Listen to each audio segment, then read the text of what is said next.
so. I'm all right, bud.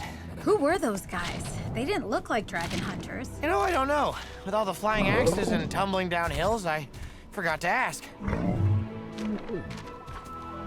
Hey, what you got there, Toothless?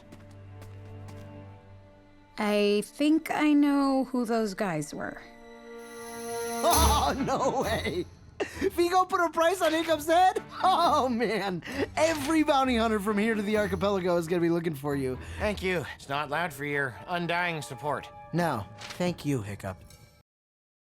When you remove an animal from the safety of its home, at first it becomes disoriented and aggressive. Then finally, the creature accepts its fate.